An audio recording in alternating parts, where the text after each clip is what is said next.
everyone to this talk series with friends. Good morning, good afternoon, everyone. I, Sudip Puri, all the way from Kathmandu, Nepal. Today we have our distinguished guest, Karrie, all the way from USA. She is an environmentalist and animal activist that she live in USA, and she create a workshop-based consultant business for Sustainable Bootcamp to empower individual to change their habit and empower the world. So, Kerry, welcome to our Talk with Friends series.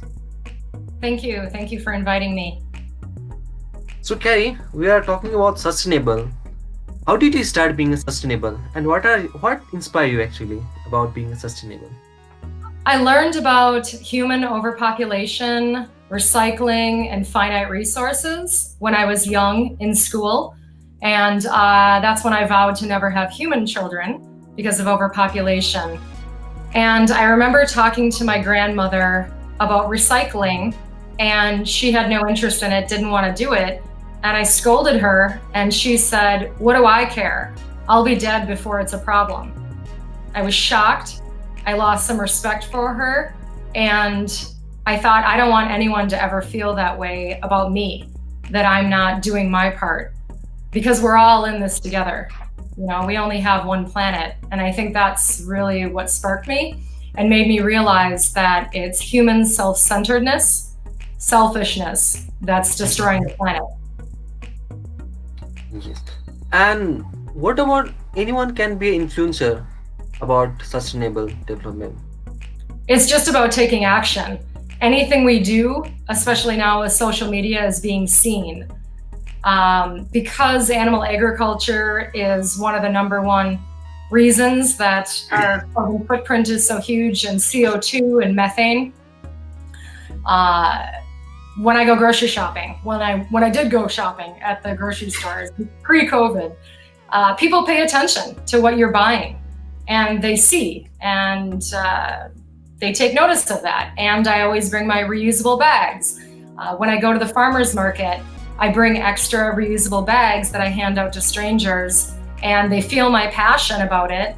And I make a joke, so that they remember me, and I say it with a smile.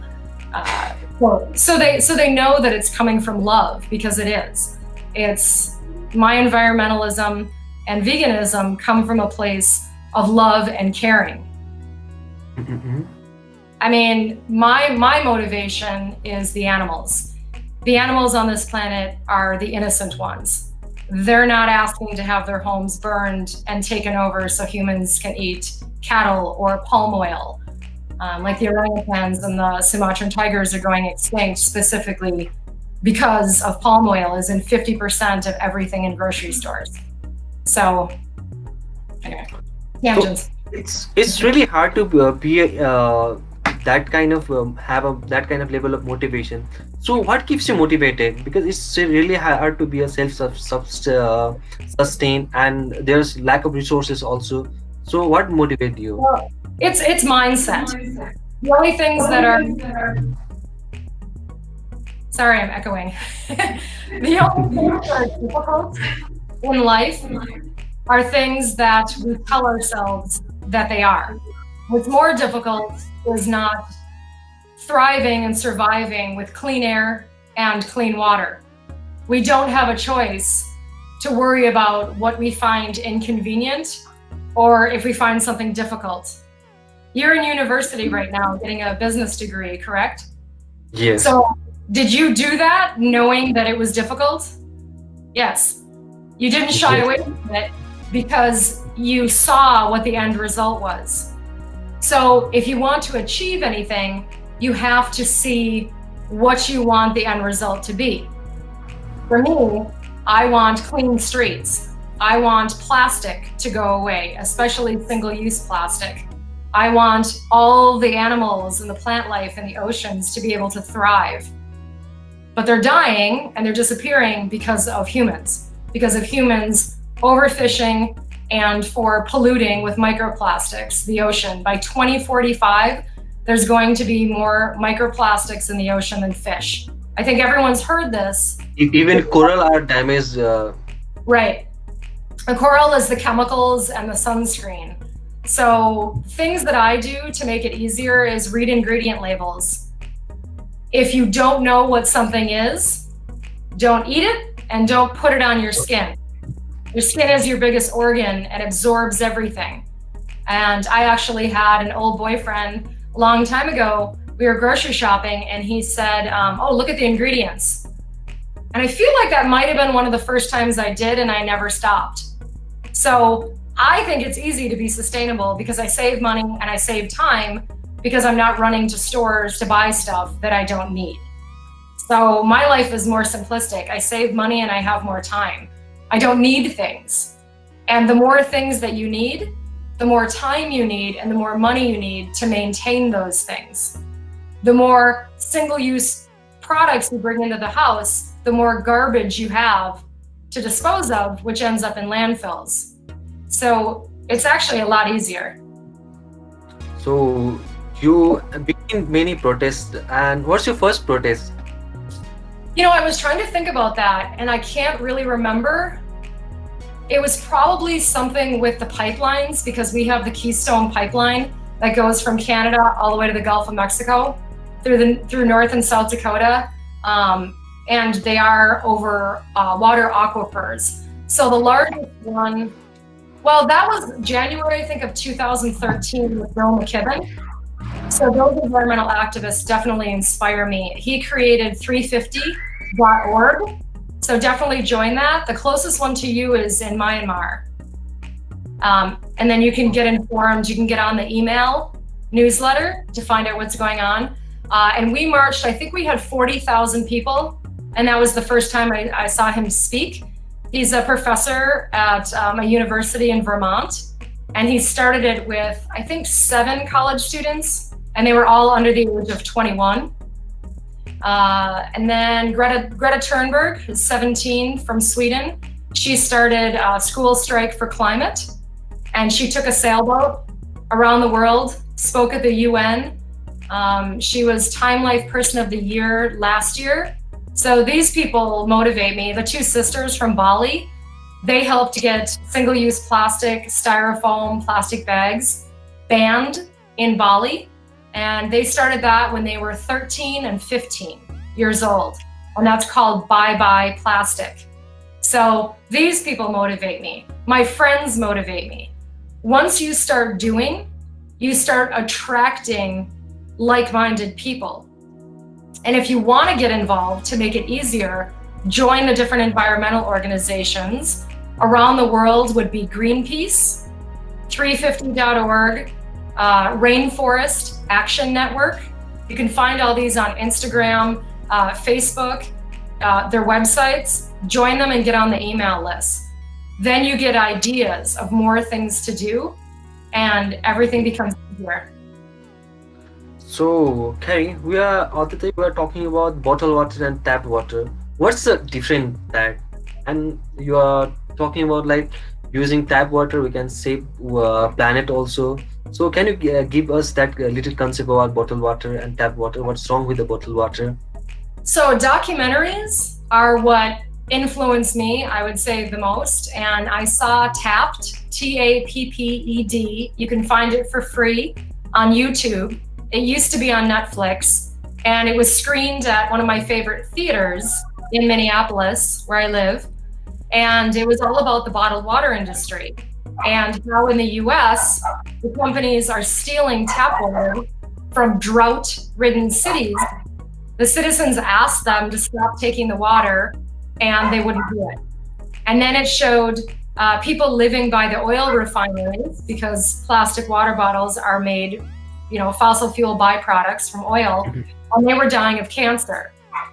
So when you know every repercussion of the things that you buy and the things that you use, even if you're at a party or a business meeting and they offer bottled water, by you taking it, that's still paying these companies to do these terrible things to other humans and to the planet. It's, 8 billion? I'm gonna find that with the water. Yeah, and 1 million. 1 million also fossil fuel can be used if they didn't make that bottle out of that fossil fuel? Oh, I'm Or thinking about the trash. I'm thinking about the bottled water trash that's in, well, it's 90% of plastic is not recycled.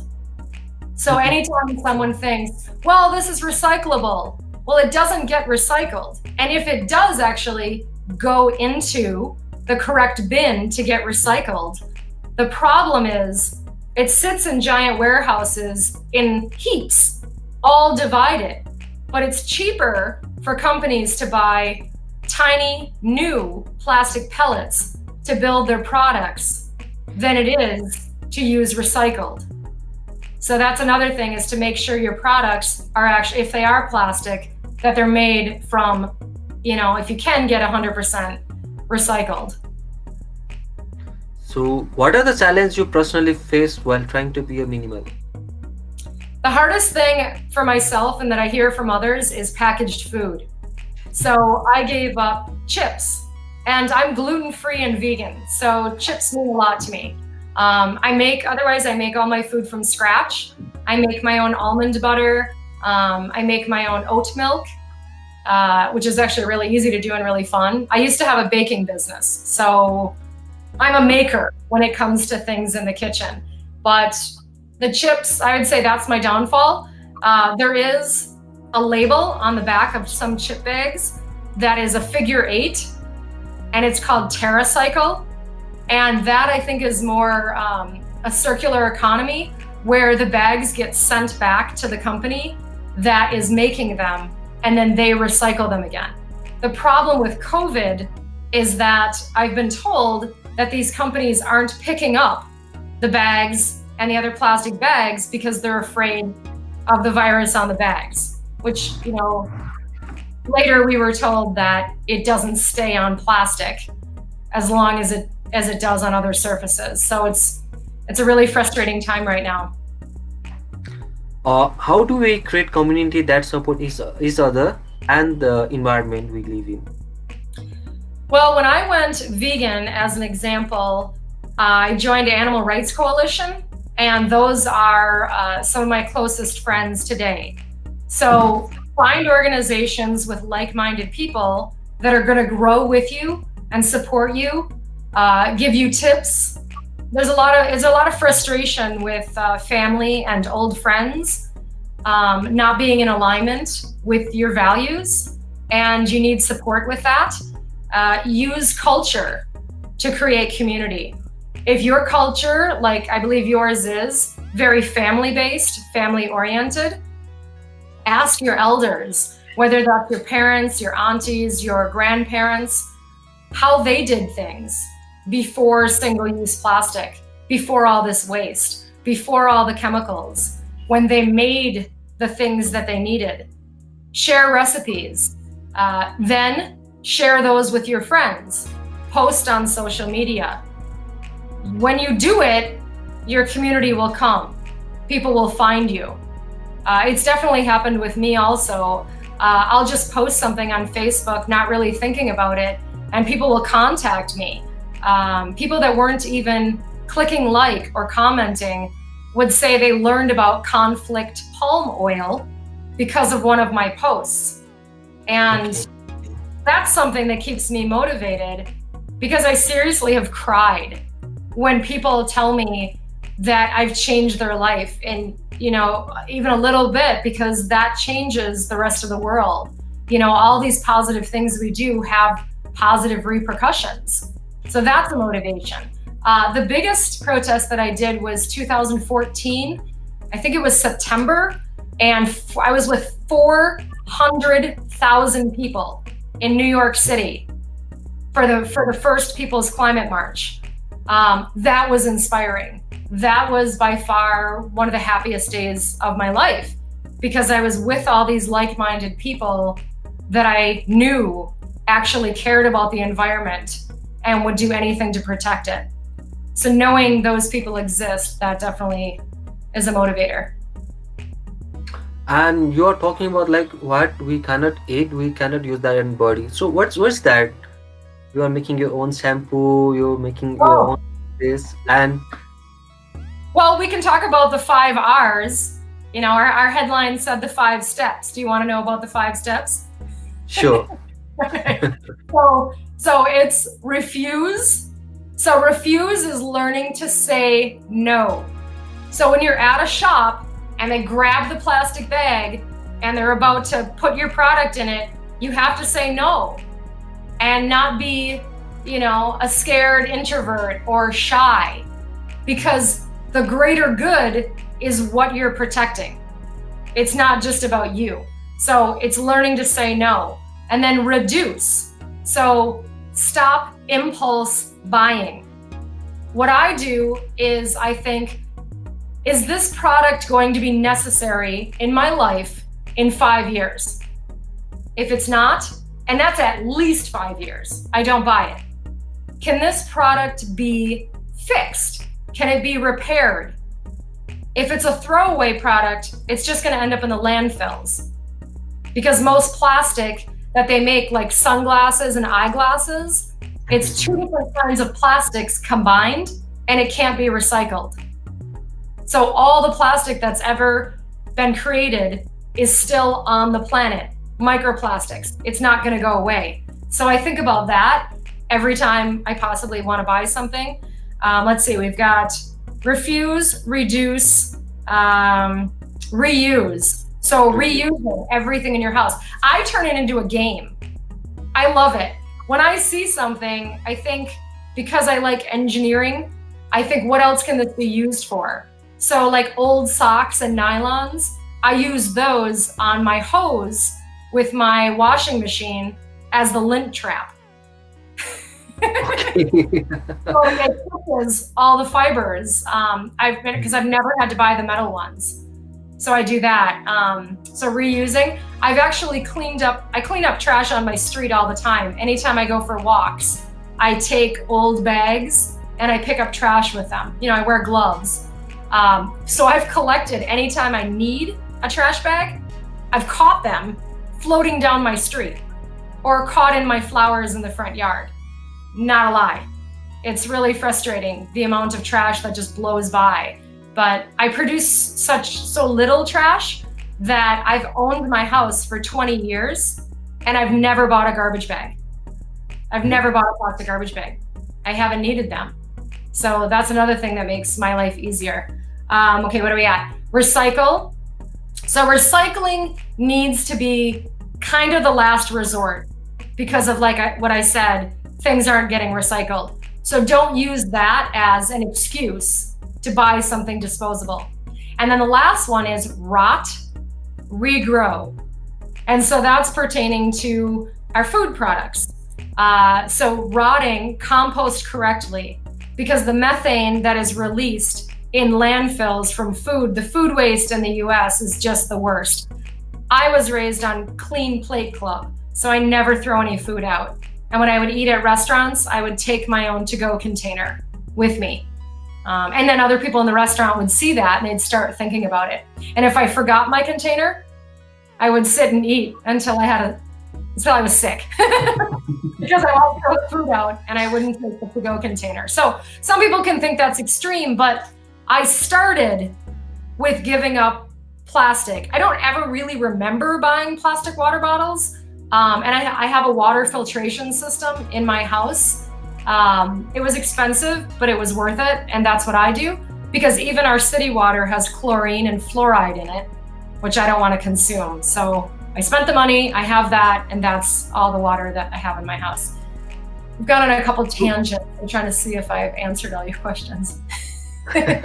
Yeah, you answer all. So what do you say, self-sustainable is totally easy, or it's really hard also? Well, it's like I said, you didn't say no to going to university just because you knew that it was going to be hard. Things in life that are worth it, they're a journey. So I wouldn't say it's hard. I wouldn't say it's easy. I would say it's fulfilling. It gives my life purpose. This is what my purpose is to influence and empower people. And I know that I'm doing it from people that I barely know that have told me that I got them to go vegan just through my passion. One thing that's crazy that I learned from the documentary Cowspiracy is that our Earth used to be 99% wild animals of the animals that existed. Because of humans, we now have 1%. 1% wild animals and 99% are farmed. Isn't that terrible? Yeah, it's terrible, and because of people are being materialistic. That's the main reason. So, what do you want to say about who is being so dependent and materialistic, and what do you think so one can start self-sustaining? Well, we have finite resources. If you want to do this, everyone needs to do it. You have to have a desire, an end goal that's beyond yourself. It's why people fail at food diets, because they're usually just thinking, I want to lose weight. Well, there has to be a goal beyond yourself. You want to make your body healthier. You want to live longer for your grandchildren, for your family, for your partner. You have to have something beyond yourself. And for me, it's the animals. Starting would be the 5 R's. Start reading ingredients. When you see a plastic water bottle and you really feel like you have to have it, picture it in the street as trash. Picture it in the ocean. Picture a wild animal, getting their head stuck in it and dying. Everything that we do has repercussions. That may not work for everybody, but I try to live with a thought outside myself, that everything that I do has these repercussions. And I think it comes from growing up really strict Catholic. And we were raised to be in service of others. So, and the animals don't deserve to suffer. The oceans don't deserve to die because of us. And I don't feel like I'm living without. I feel like my life is fun. It's great. I'm sticking it to the man. I'm living outside the box. I'm not giving money to major corporations that are destroying the planet. You vote with your dollar. You have a lot more power than you know, or maybe you want to accept. Because if you accept that you have power, then you need to accept the responsibility that you can create action. Instead of thinking it's all on the government, it's all on everyone else. No, it's on all of us. So it's a recent trend also, vegan food and vegan business. So it's all about our brain, right? Well, it's living in alignment with your values. So I don't want to do anything that goes against what I believe in, because that creates disharmony. I want peace in everything. Did I answer? Yeah, all the penny we pay, that certainly make decision, obviously. And what small step can anyone can take now on to make a movement? As far as one thing to do sustainably, or what? Small step to take, being a sustainable, save environment, or even save humankind, save your environment and wildlife also. So what, and any small step that people can take at the very moment? Well, Yes. it depends on what you consider small. If you consume bottled water, stop today. Everyone knows that the water in bottled water is tap water. It's been tested, it's in the documentary, it's all contaminated anyway. So either get yourself a good filtration system at home, get yourself a reusable water bottle, and stop. I consider giving up the single-use plastic, the silverware, even paper napkins. I carry my cloth napkins with me everywhere. When I used to go to the movie theater, I would bring my own bowl for the popcorn, so I wasn't taking their disposable paper bucket. You asked about this before. This is my homemade toothpaste. It looks gross, but it's really good. I flavor it with essential oils. This is my lip balm. I actually have in little lip balm cardboard containers too. My own deodorant. I make it personalized by putting stickers on it. Meat's not green. I love doing stuff like this. So giving up the bottled water, watching documentaries like Cowspiracy, tapped, no impact man, minimalism. Those are some good ones to start. So it's about getting informed, being aware, watching what you spend your money on, looking at your trash to see what you're actually buying. Another fun thing is to make your trash in your house, your container, small. That way, if it fills up quickly, you'll take notice of how much trash you're actually contributing to, you're actually making. So it's about being aware, having passion, being aware, seeing how you want the world really to be, to motivate you. Even yes, another day you are talking about buying coconut oil and you make all lip balm and all your beauty product with that. You share your experience, right? Oh yeah, so that's, I think maybe that could go under reusing. So when I buy things, I make sure that they have more than one purpose in the house. So I don't put anything on my body, on my skin that I wouldn't eat. So I use the coconut oil for baking, sometimes light frying. I use it in my lip balm, my deodorant, the toothpaste. And that way you have less products in your house because they have more than one purpose. And then you can also buy it in bulk. So that's another thing that I do. And with friends, it creates more community. With my friends, we buy items in bulk. I just remember that story about your with friend you went to buy bushel of vegetable and you share all. So can you share with us? Yeah, so in the summertime, Minneapolis has farmers markets from local farmers that grow amazing vegetables and herbs. And I'm not a great gardener. I have zucchini growing, I have cucumbers, I have berries all over my yard, strawberries, mulberries, black currants, chokeberries, honeyberries. And I got those like over 10 years ago. It's pretty hard to kill a bush. And strawberries are pretty much a weed, so they spread on their own. But one thing to always remember is that you don't wait for perfection to start. You have to start today. We are the first generation to witness climate change. We're the last generation to do anything about it. So I'm not perfect.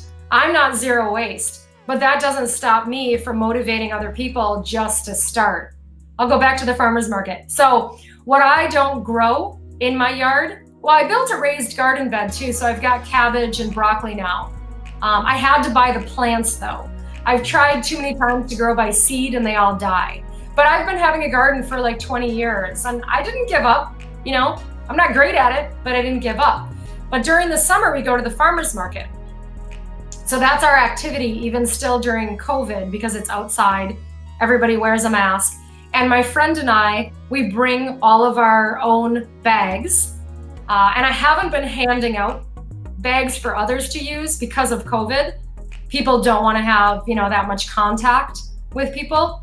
But, the vendors try to hand us a plastic bag and I say, plastic's evil. It ends up in the ocean. And they laugh. And then we have a rapport. And they usually remember me because they just automatically grab the bag. And then I'm like, no. And they're like, oh yeah, I remember you.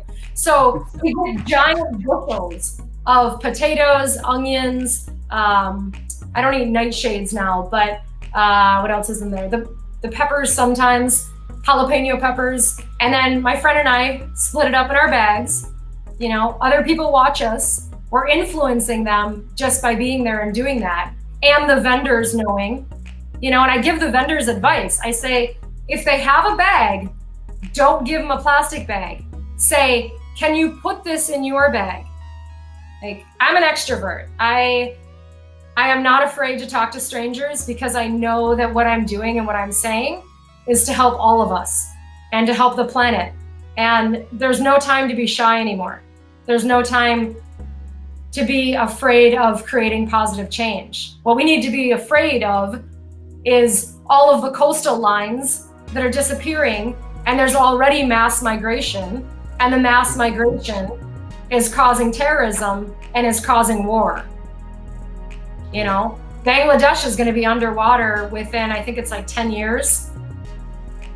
So we all have to think about this, but not live in a place of fear. You know, I would say live in a place of love, because it's love that's going to motivate us and is going to create action. And when we have more love for the other beings on this planet, the animals and the humans, that's going to keep us motivated. Because I'm guilty of it too. You know, I can only watch so many documentaries in a row before I'm just so completely heartbroken, you know, and then you get stuck, and then you get stuck in inaction, and we can't do that. Can you share any your experience you knowingly, unknowingly develop your sustainable habit? Yeah, so when I was young, I lived with my grandma I'd visit her during summer, and I was really into vintage clothes. I just really felt they were more stylish, they were cool. And because my grandmother grew up during the Depression, she didn't throw anything out. So I would go through all of her closets and find all her clothes. And I started wearing some of her clothes when I was like 12 years old. It was a long time ago. So I was wearing used clothes. And then in high school, my friends and I would shop at thrift stores because we thought that those clothes were cooler. I still think they are, but I don't go to thrift stores anymore. I do, but I'm trying not to buy much of anything. But when I do go, I do buy clothes at thrift stores, but they're newer and not as vintage. So I was being sustainable back then because I was reusing, and I didn't know to think about it in that way. But I did notice how my grandma didn't throw stuff out, and she had all of her glasses and all of her plates that were all like at least 50 years old. So I paid attention to that, and she did things that I still do today. She didn't use chemicals. Chemicals weren't her go-to in her house. She used baking soda for cleaning, you know, the kitchen and the bathroom, baking soda sometimes to brush her teeth, and she used cloves, whole cloves, and clove powder to keep ants and spiders away. And I still remember that. And you are using that? Yeah, I still use it, and I taught all my friends because I always had animals in the house. And if it's toxic to the insects, it's toxic to the animals in our house as our companions, and possibly to us. So you have to think about that too. If you're using chemicals in your home, there's usually warning labels on the back. That can cause breathing problems for us. If it's toxic for us, it's toxic for the earth and everyone else here. And those products go down our drains in our house. They end up in our waterways. Even coffee is toxic to fish. It causes infertility. And even with the water treatment plants, they can't take out the caffeine. I just learned that and I was shocked.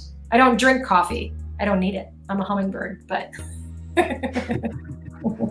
So you are saying about your experience with reusable clothes. So what's that? Did you say soap? No, cloth. Reusable cloth you are using. Oh, right. So in the US, most people buy paper towels, and that's a tree. So anytime I see paper, I see it from the source as the tree. That's what keeps me from not using it. That's why I carry around my cloth napkin. And in my house, I cut apart old pajamas that are made of cotton, that are stained or ripped beyond repair to donate, because you donate before you cut things up. And then I keep them underneath my kitchen sink. So anytime there's a spill or I want to clean things up, I use my rags. And then I put them, in a laundry bag, and I wash them and I keep reusing them. So I've never purchased paper towels since I've owned my house for 20 years. Is that what you're asking? You want to hear about my soap? No, I was asking about your hotel. You have their hotels where you can. Oh, that's what they did. Yeah. Yeah. Yeah. So that was the two girls. I believe they started the Bye Bye Plastic. I think they also started mountain mamas in Bali, and you can follow them on Instagram and Facebook. So they got the Hilton hotels to donate their old sheets, their bed sheets that were ripped and or stained, and they're making them into reusable shopping bags because they got the plastic bags outlawed. Then the women get paid per bag that they make, and they're selling them. That's giving them, I believe, a livable wage. So it's something that people can do in every country. It's got me thinking here. There's also another man, I can't remember where he was, I think in the US. He was collecting all the used soap from hotel rooms because guests never finish the soap. I've taken mine with me. I don't leave it behind. But so all the maids would collect all the used soap. They'd have it in a bucket, and he'd go and collect them all. He'd melt them down to make bars of soap, and he would give them to homeless people in the US. It's amazing. It's kind of like the Clean Plate Club. Don't throw anything out. You know, everything has another purpose. We're such a disposable society. It breaks my heart. But then it gives me hope when I see that people, are trying to do these things. But the soap, I want to talk about the soap. So I was using eco-friendly soap, but the problem was it had palm oil in it, palm oil derivatives, which I will not use. And they can label it under from plants, from vegetables, plant oil. So you don't know that it's in there. But I'm assuming that it is, because if I usually contact the companies and I ask, even if something is eco-friendly, I send them a message via Instagram or Facebook and I ask, are there palm derivatives in it? Most of them don't understand why palm oil is bad.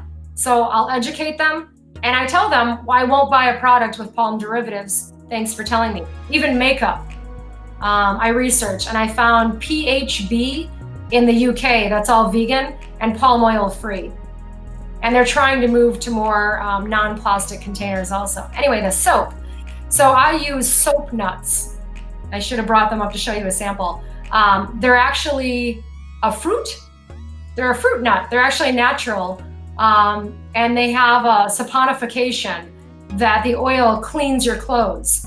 So it comes in a cloth bag, and they give you a little cloth bag that you put 5 to 7 of these little berries inside to wash your clothes. And it doesn't have a lot of foam, because the foam is usually sodium lauryl sulfate. Look at that on all of your ingredients. It's a carcinogen, so it can cause cancer. It's in most every product, sodium lauryl sulfate. So I don't buy any products that have that. So it doesn't foam, but it cleans your clothes. And then, just because of my community, I found a vegan business on Instagram after I posted about my soap nuts, and he said, hey, there's a local woman making soap flakes. So I contacted her, and she just sent me a large box sample of all of her soap products that are made in Minnesota, no palm oil, totally natural. So I'm super excited. I'm gonna use all of them and do a review. And then I use shampoo bars to clean my hair and my whole body. So if you're traveling, you don't have to take liquid. You can just take a bar and use it for everything. And that's what I did the last time I traveled overseas. And then I just used my essential oils as my toothpaste, just tooth oil, because then I used the essential oils for different things while I was traveling. So that cuts down on waste and how much you have to take. So in this modern society, more and more people are becoming modernization, and they consuming more e-waste, and they're consuming more plastic, and even big manufacturers are promoting plastic. So every company are promoting plastic, or anyone are supporting also? So the shoe industry, I found out, is the most wasteful. 300 million pairs of shoes are thrown out annually just in the US. That's crazy. And they're ending up in landfills. So businesses that are doing this, yes, they look good, but they're doing it because the consumers want it. Consumers actually control the markets and control the trends. So when young people are asking for more sustainable products, that's why the companies are doing it. So yay, they're doing it, but it's not really their idea. It's because the young people are asking for it. So Adidas, or as you say, Adidas, they have a couple of pairs of shoes that they are making out of plastic that's coming from the oceans. So they partnered with a company called Parley, or Parley, not sure how it's pronounced, that are taking plastic waste, they're manufacturing it into a plastic product that these companies can buy and put into their product. So that's pretty genius. They're not making one specific product, they're making the recycled plastic that then they can sell to all these other companies. Reebok is doing it also. They have a cotton and corn shoe. It's called NPC UK. NPC UK. Yeah, cotton and corn. Sneaker. Yeah, and then their packaging is 100% recycled packaging, which I wish they would just get rid of the shoe boxes altogether. But the really cool one that I found that they started, and they're in New York, started off being completely sustainable, is called Nothing New. And I looked them up. So they use 100% recycled products, and also the packaging is all recyclable. And they do, they're completely carbon neutral, and they do circular economy, circular economics, where when you buy their shoe, when it wears out, however long that takes, you mail it back to them, you get a $20 coupon to buy another pair of their shoes. That's really cool. And the shoes are actually really cute. They're not cheap, but they're not horribly expensive. So the next time I need another pair of shoes, I'm gonna do that. I get my shoes as hand-me-down from my mom. My mom's kind of a shoeaholic. I'm trying to get her to stop, but that's really, and the other one is North Face. So the North Face also. Yeah, they created a company within their company called the North Face Renewed.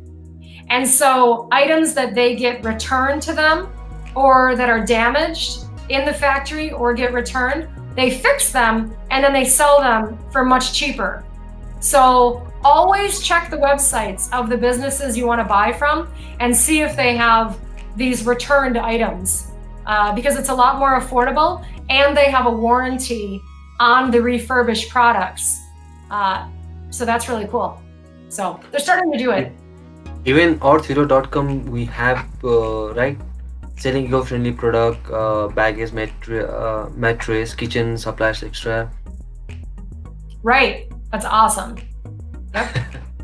So besides buying all these products that, are recycled and renewed and all this, it shouldn't let the guilt go away from buying single-use plastic. We need to do both. So what is recycle and free cycle actually?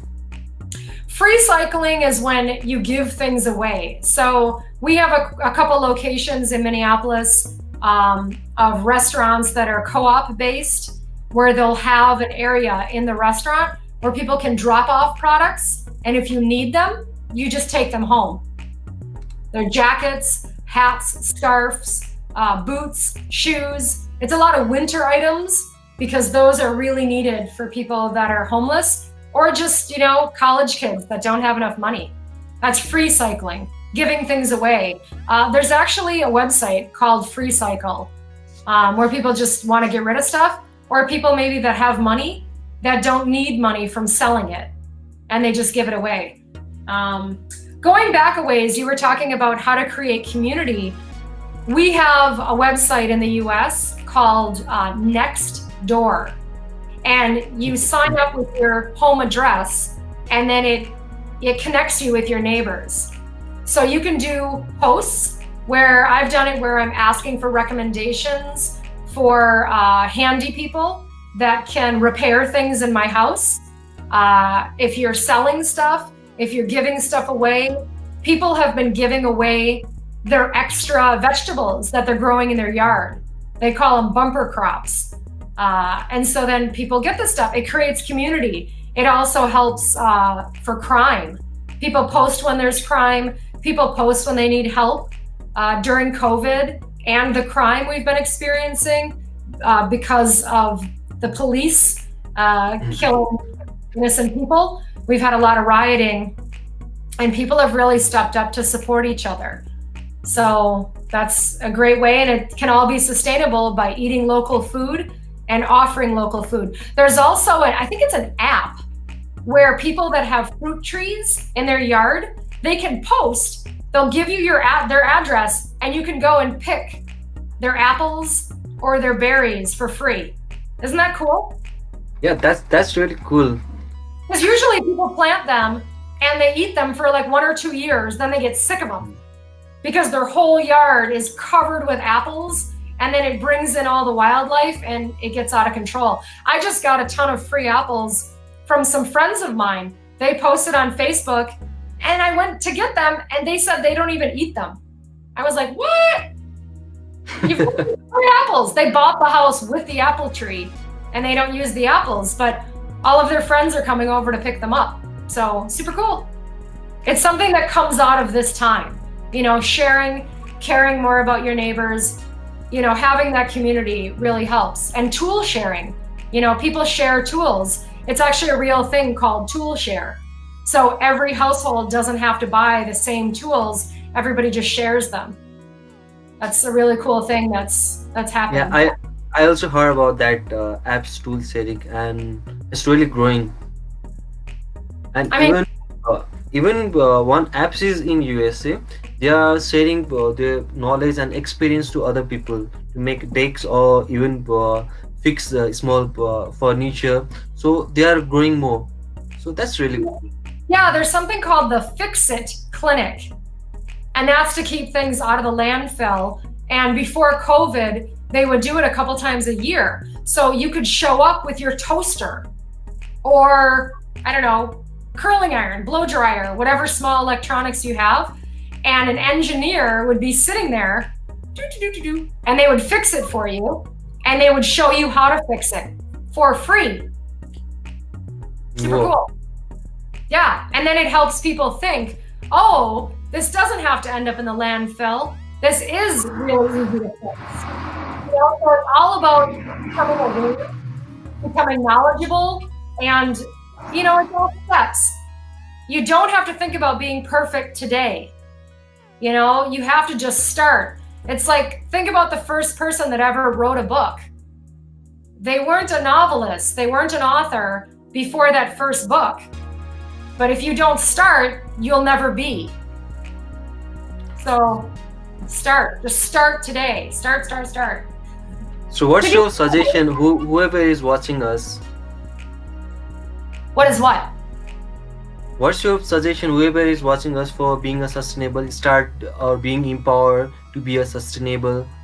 Yeah, Get informed. Start watching documentaries. Whatever topic you are interested in, you can go on YouTube and you can Google it. And you can say, bottled water documentary, ocean pollution documentary. And you can find these things, get aware, and then start looking at how you're contributing to that, because we all are. Just being here, we're contributing. I'm going to be posting my workshops online. I've been doing workshops since 2017. And before COVID, I was doing them in person. And it was really fun. As you can tell, I love talking about this, and I love making products. I don't find it to be a burden at all. I find it really fun. I've always considered myself a rebel. So I don't want to give money to the huge corporations that are destroying the planet. I like sticking it to the man. I prefer to try to buy everything local. That helps the local economy, So you just have to find what works for you. But giving up bottled water, I didn't drink bottled water, but I stopped buying juice in plastic bottles. That was, it was just a conscious decision. So when I went to the store, I saw what it does, because I saw the documentary Tapped and I never bought it again. So, and then just go through the 5 R's: refuse, reduce, reuse, and refuse, recycle, rot, or regrow. Because I regrow a lot of the food too. That was really fun. You can regrow lettuce, you can regrow celery, you can regrow potatoes, onions, bok choy. It's really fun. The celery, I didn't get stalks, but it regrew the leaves, and you can use all those in cooking and for making vegetable broth. So, I mean, I'm like a little kid with science experiments. The stuff is really fun. You know, it's not perfection at first. You know, sometimes my lip balm is not hard enough, and so it melts too quickly. But then I just put in more Candelilla wax, and then it works. So my workshops, I'm going to be posting online. So follow me on Instagram, follow me on Facebook. Follow Karrie on Instagram, and it's on the description. And yeah, you can. It's all yours now. Okay. It's Sustainability Bootcamp, and you can follow me on both. And then when you take one of my classes, then I put you in the group called Sustainability Bootcamp Students. And then people post their tips, and they have even more community talking to each other. And I post different things in those groups. And then I always keep you aware of the other groups. So my workshops, you tell me what you want to learn, but I'm going to do one that's how to be sustainable during the pandemic. And I go through each different room in your house to give specific tips on how to do it step by step. And then also the recipes on how to make your own products, which is really fun. My bathroom one has the most. There's so many things in there. I mean, for men and for women. And it's just like veganism. I wish I would have started all this even sooner. And that's what all my vegan friends say too. It is so easy to do, and it's so fulfilling that once you start, it will put you on the path for doing all the other things, and you'll meet people that want to do it and want to share. My friends and I share recipes all the time. It's really fun. Or if we have, a tip, specifically being female, we talk about it and we share, and that creates community. So my ending notes, what I want to say is that vision is key. Our actions confirm our process. Walk the talk. That's how you influence others the most, is walking the talk. Once you start, others will follow. What are your values? What do you stand for? That's what you need to ask yourself. And then you'll be able to answer all these questions. How do I do it? You just have to know yourself and be alone with the questions. What are your values? What do you stand for? And having community is the key to success. So if you don't think you have like-minded friends, join the environmental groups. They're active on Facebook. You can participate. You can go to meetings when those happen, but the meetings are happening online. They're doing Zoom meetings, and they're still doing protests, at least we are, with masks on and standing apart from each other. So Greenpeace, Rainforest Action Network, 350.org. I know you can find those all around the world to join. Thank you, Sudip. And follow 5 R's also. Oh, that's so funny. So I just like you were trying to watch Tapped, it blocked me. It said it wasn't available in the US. So I couldn't watch the YouTube videos. So this is your talk series with friend and hosting event for youth who want to be here and working as a bridge to enhance their communication, public speaking abilities. So this is a digital interaction platform for everyone. You can join us in every Saturday. And if you have any queries with Karrie, you can post on comment box on every shared profile. And Karrie, we have some question, I believe. Sunena Nepal asks, can we share the things we can made by yourself? Can we share the things? As in like My You made recipe? by yourself. Yeah, yeah. Can we share the things that you made by yourself? Oh, okay. You just want me to say them or how I made them?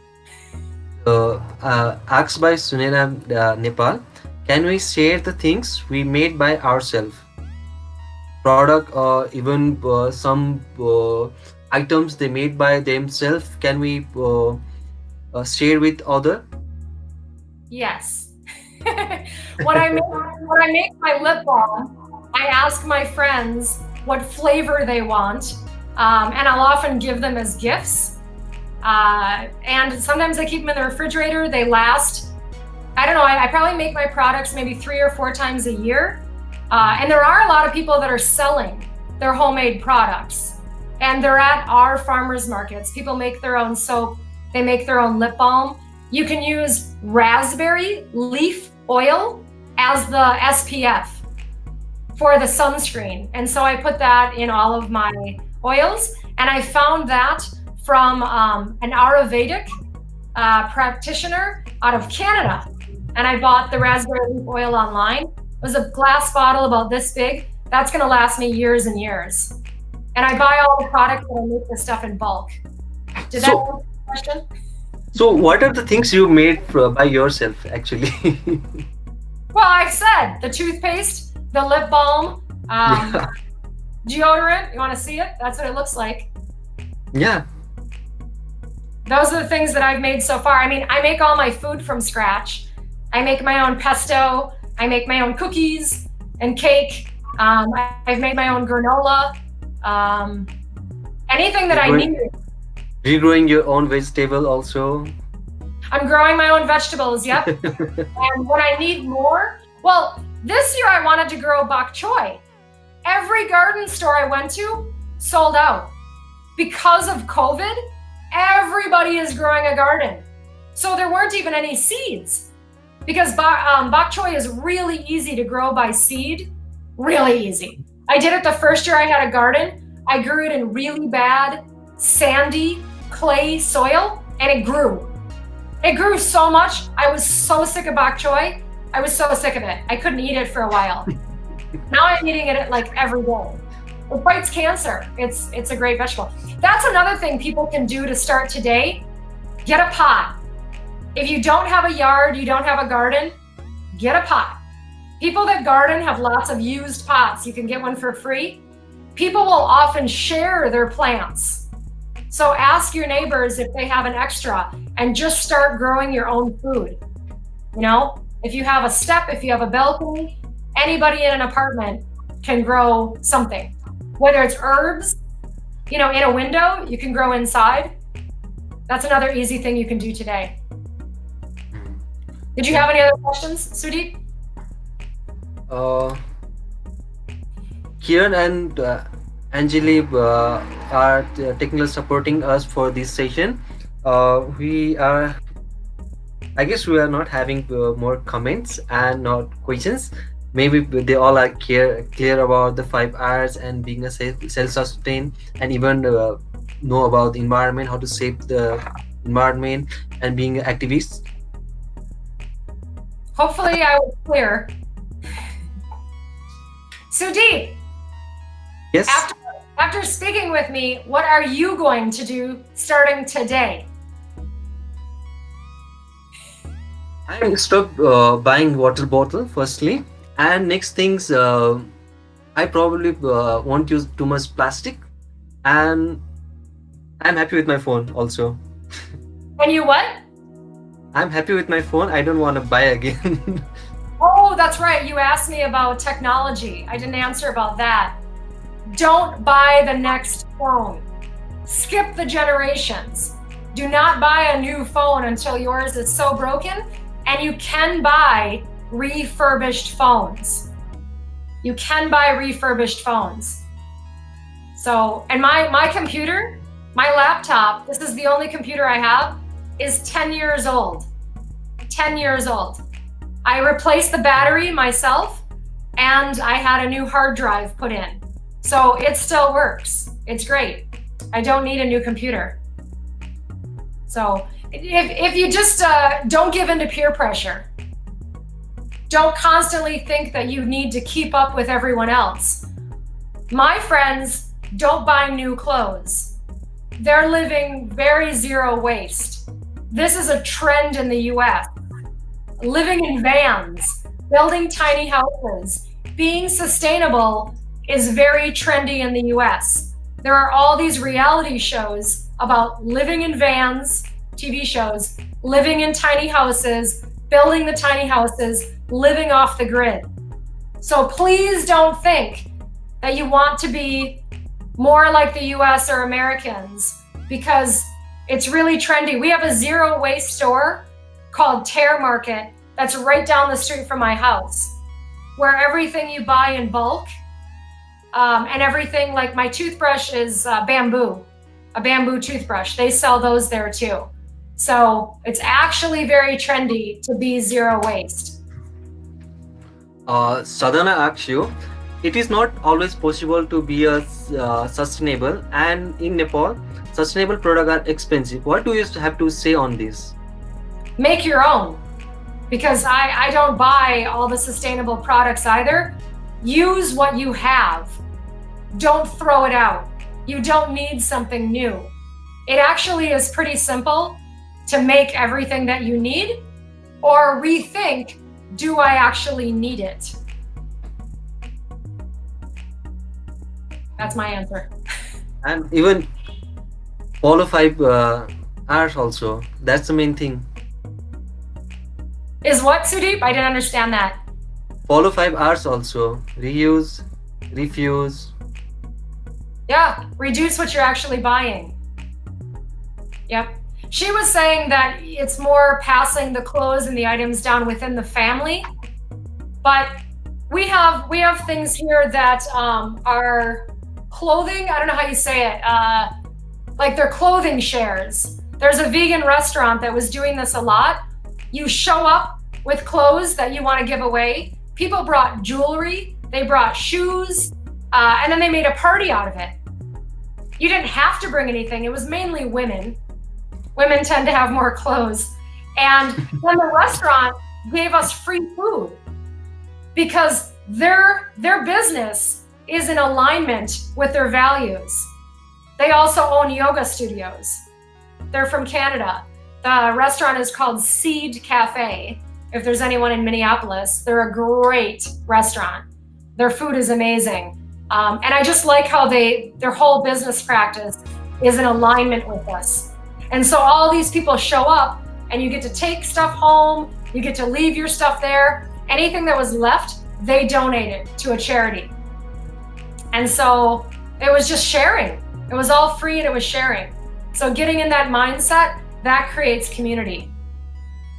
It's really amazing to hear all those stories, because here we things US, they all are materialistic society. They use more plastic, more waste they are producing. But it's surprising to know that actually they are living zero waste also. There are some people and they are trying to make it zero waste.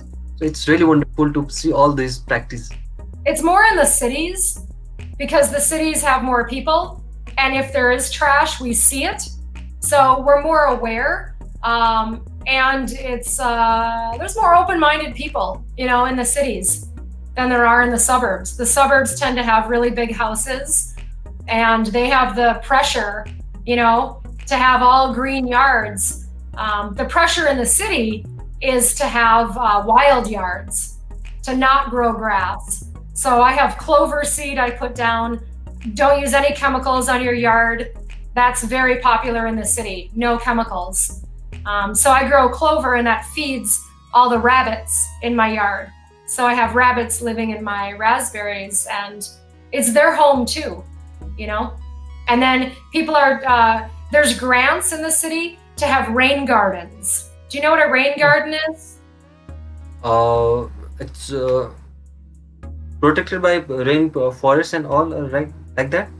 Well, in the city, in our yards, our downspouts from the roofs where the water comes, there's rocks that are laid down, and it can go into a pond, but it filters basically what's coming down so it doesn't go into our sewer systems, and it waters all the plants or the plants that are near there in the yard. So it's a sort of filtration and using rainwater. Rain barrels are really big in the city too.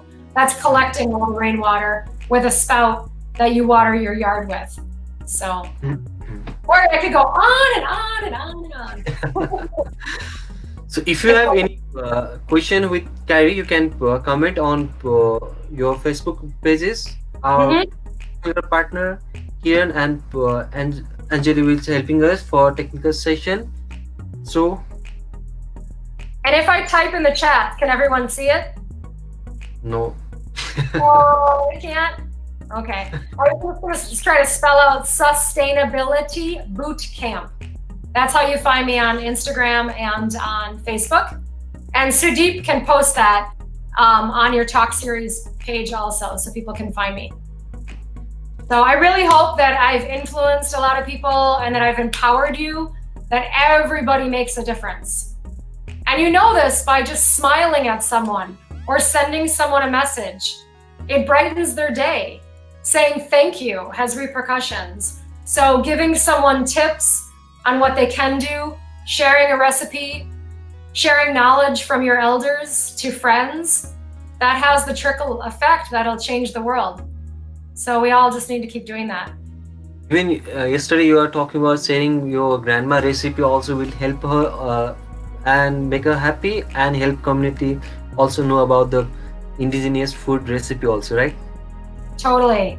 Yeah, I'd love all of you to send me recipes. They've got to be vegan. Send me some vegan recipes. It should be vegan.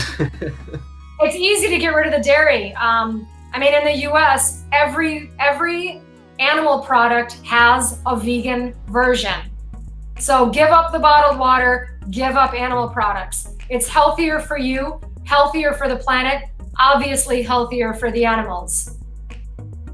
It's living in a place of love, to not put out harm, do no harm. You know, that's part of my sustainability. Living in alignment is to do no harm. So before you spend your money, who are you harming? What was the process of the product that you're buying? What did it take to get to you? What's the carbon footprint of that? That may sound overwhelming, but to me it's not. To me it's knowledge. It's fun. It's fun to me to really think about that. That's why I love buying all my food locally.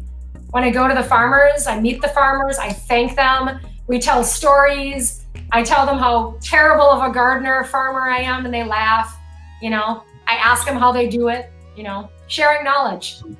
That's how I find it fun. And I think it's really fun to make products and to know all of the ingredients that are in it. That's empowering. And to not have the plastic packaging. So what's fun to you? You know, I believe in having fun every day, but what's fun to you? There's lots of different ways that you can go about this. So find the way that works for you, but start today. Start with your mind and think about the vision, what you want to see about your street, your environment, and think about that and act accordingly. So this is talk series with friend. And this is hosting every event for youth who want to hear while working as a bridge of enhancing their communication in public speaking skill. And it is a digital interaction platform for all of your youth, for open for all of your youth to communicate and have interaction with your friend. So here we have conversation with Karrie. She is an environmental and animal activist and living all the way from USA, and she created the workshop based consulting business Sustainability Bootcamp, and follow her on Instagram. And if you have any comments, you can write comments on Facebook, and we'll be asking her all the comments.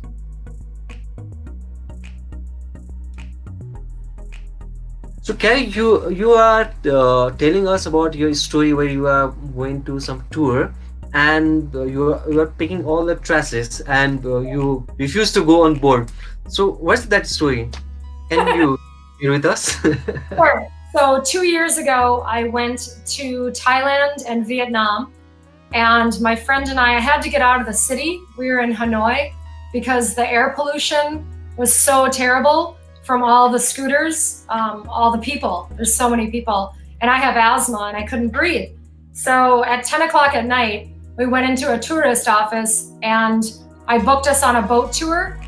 And I can't remember the body of water now, but it used to be like a World Heritage Site as being one of the most beautiful places. It's not anymore. It's all filled with diesel boats that are sleeping boats. There was about 20 people from around the world sleeping on it. And the diesel fumes on the water were just terrible. It made me cry so much. The people there, they need to make a living. So they do this, but it's destroying everything that's beautiful that's bringing the tourists there. So one of the things was they let us take kayaks out. So everybody gets into their kayak and we're going along the shore, which was rocks and cliffs. And I said to my friend, who's also, she's really zero waste and an environmental activist, Ashley, not sure if she's watching. She's the head of Animal Rights Coalition here. And I said, Ashley, look at all this trash.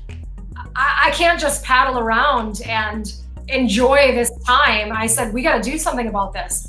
So she's like, okay. So we paddled towards the shore, found a used plastic laundry basket, grabbed it with our paddles, put it between us, and I started scooping things out with the paddle. How we didn't fall in the disgusting water, I don't know. I crawled out onto the rocks and I started picking up trash.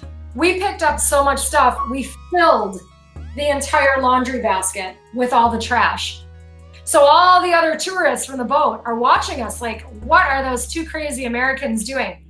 And then one of them said, oh wow, we should have done that. So without us lecturing anyone, we were influencing them just by watching what we were doing. And then I took pictures of it. Those were some of my first pictures on my Instagram page. And I tagged the city. I tagged the tourist organizations of Vietnam going, look, you got to clean up your country if you want people to come and think it's beautiful. And so we paddled back to the little pier, and this other woman who was from, I think she was from India, she said, they're just going to dump it back in the water. They don't care. And I was so shocked. I was like, they can't do that. So I said to the man, I made sure he understood what I was saying. I said, I'm not getting back on the boat until you promise me that you're going to properly dispose of this and you're not going to dump it back in the water. And all the people from our boat were watching me. They were listening.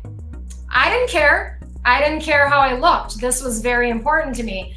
And he said, yeah. And I said, you have to promise me this is not going back in the water. He said, okay. I don't know what he did after we left, but it was heartbreaking. Yeah, it was heartbreaking. It's one thing to have the garbage next to the humans, and the streets and the landfills. It's another thing to pollute another species by putting it in their home, which is their water. The fish, whoever was still alive in there. Can you imagine your neighbor coming over and dumping their trash in your apartment, in your house, in the middle of your living room? No, obviously not. That's what's happening when you're allowing trash to be in water. That's somebody's home. Yeah. I don't say thing, I say someone. Even fish have personalities. They're persons. Dolphins and I think it's chimpanzees have been given personhood. Yes. I know in the UK, I can't remember where the other one is. It's because they have personalities. So we are not alone. We live in symbiosis with everyone on the planet. The insects, all the animals, the ocean water, the acidification, the salation of the oceans, that controls the jet streams, that controls the weather. And we're not realizing that, or we're not caring. And that's why the climate is collapsing. That's why all these hurricanes, all the flooding, everything is happening because of our selfishness, because of our over consumerism. We don't have time anymore. Everyone has to start today. Even I stumble across with one documentary. They are showing like all these climate changes are happening due to the water cycle changes, and those all are, we are contributing due to deforestation or pollution, and even water level are rising due to all pollution and our materialistic mindset. So we should start thinking about the environment from today. So this is our podcast last session, and we are into our in. So Carrie, any message you like to give to anyone who is listening to us? Is this my final message? Yeah. I think I already gave it, but it's just know your vision, know what you want, focus on the end result, and your brain will help you with the actions. You want to create a new habit? It supposedly takes 30 days of repetition for that habit to be formed. So maybe close to your door where you're leaving your house, that's where you put your reusable water bottle. Wherever your attention is going to be, have that be easy for you to create that habit. Even if I go to the gas station, which I barely ever drive my car, I just stay home. I have my water bottle with me. I get dehydrated very easily. Hydration, where our body is mainly made up of water. So think about that. We need clean water. So does everyone living in the water. And then, yeah, don't use plastic. Thank you, Carrie, and thank you all for listening to us. This is Talk Series with Friend, and I am your host Sudip Puri, all the way from Kathmandu, and Carrie is all the way from USA. She's Minneapolis, Minnesota. an animal activist, and she is also doing boot camps, Sustainability Bootcamp, and empowering all individual. And she is a really inspiring person.